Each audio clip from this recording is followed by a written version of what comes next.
And I want to assure you, Zimbabweans, Mdara Geza did not die in vain. May his soul rest in peace. Saruwaka did not die in vain. May his soul continue to rest in peace. In Ananda Ujiri Mahara, it's out of conviction and believer Jaiko Kuzia with General Chiwenga and what he stands for will never disappoint Zimbabweans. Yeah. Lawyer advocate Nelson Chamisa ariri kupinda muchiki, but tisatashika kune nyaya iyoyo yaita kuti vapinde muchiki vazotanga kutaura zvinhu zvakawanda. Pane nyaya tinayo panapa yatiri kusangana nayo muri yeZimbabwe, nyaya iri kuitika, nyaya iri kutaurwa naComrade Malcolm Masarira, popularly known as Traore. Ndiri kuti big up Comrade Traore wherever you are. Aiwa akomanaka izvi ndo zvatinoda izvi, because vanhu vanenge vatosvika pakutoshaya kuti saka tichanzwana aripo, and I'm glad kuti Traore is back pazvinhu zvacho. One day patichatanga futi kuhosta mashows edu aya, Comrade Traore will be here, and patichavhurira taakulauncha something new. Zvandiri expect ndicho, guys, you should expect the unexpected panapa Kulian TV. Saka tichazoita sekudaro, but nyaya iyi yataurika ikai ndafara zvisingaite zviri kutaurwa naTraore. Why? Because this Comrade ndo vanhu vatosara vacho vanokwanisa kutaura zvinhu zvinoenderera kumberi. Tumwe tuma nikikini twacho twangosara tuma activist tumwe turiko twakungoita tuma motivational speakers, but ukanzwa vanhu vakutaura vakaita sana Traore wobvunza kuti zvakunakidza. Hadzisi nyaya dzema-motivational speakers, inyaya dzevanhu vanokoshtese vachionesa vachitaura zvinhu zvinenge zvichiitika. So I'm glad kuti vakutanga kutionesa maonesero akadaro. But now let's get mboroverera pane nyaya iyi straight to the point, tichionesana kuti zvinhu zvacho zviri kupera sei, because lawyer advocate Nelson Chamisa ari kutaura richikomenda pane nyaya dzacho idzodzi nyaya dzefuti dzema-Cape 3 dziri kuitika, because Cape 3 iyo pachayo yakadesignwa ichidedzera kuti zvoni masoja mauto vachange vari out, havachakwanisi kupinda pane nyaya dzese dzine anything to do nezvematongerwo enyika, and that is the only way to go. Futi takada kuitarisa zvokwanisa kubatsira kuti VP vapinde, nekuti ndo imwe nzira yakapinzani ED Mnangagwa. After that takuona futi kuti zvoni iyo VP wacho ari kunzi hapasisina mukana wekuti anokwanisa kupinda zvemutemo iri kuti vice president pakabva president, kana kuti president akafa vice president yanobva akontinue obva apinda ipapo. Kunenge kusina izvozvo,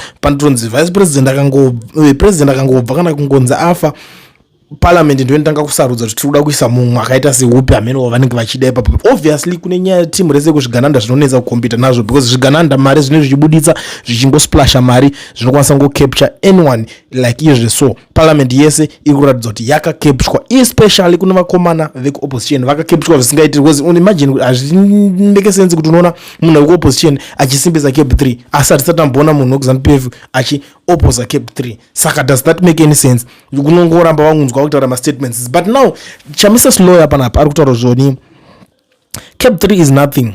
In fact, it is child's play.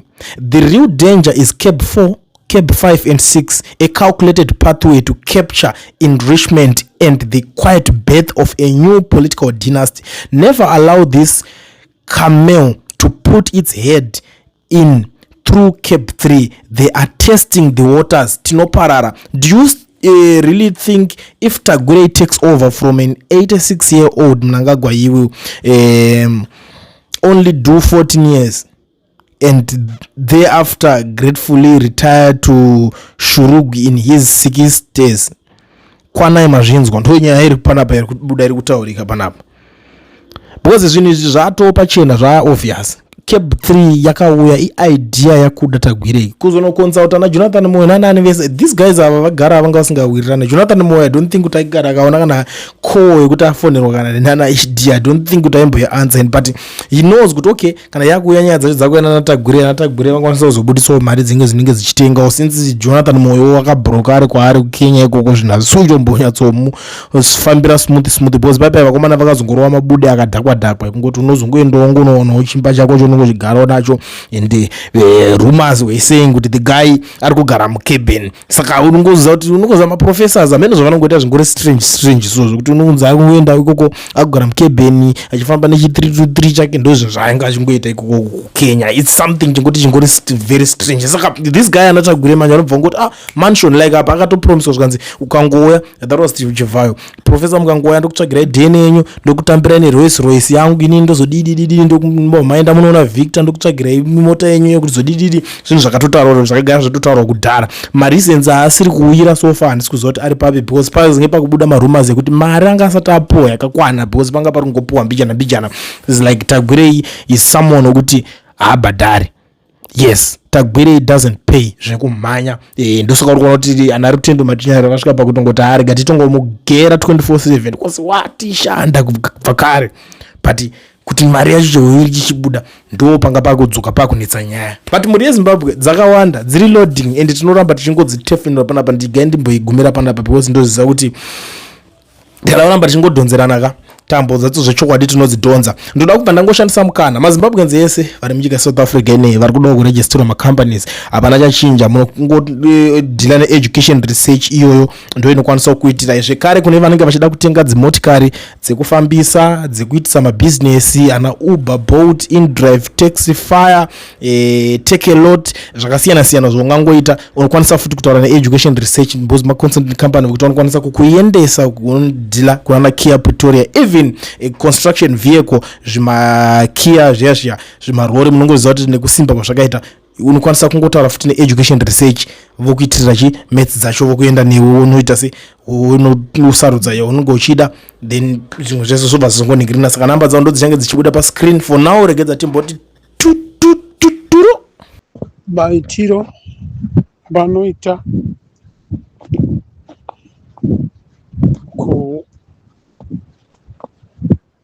kueconomy yeZimbabwe ndozvaanenge achiimbira Wingidi. Saka kana zvinhu izvi zvisina any effective ZANU-PF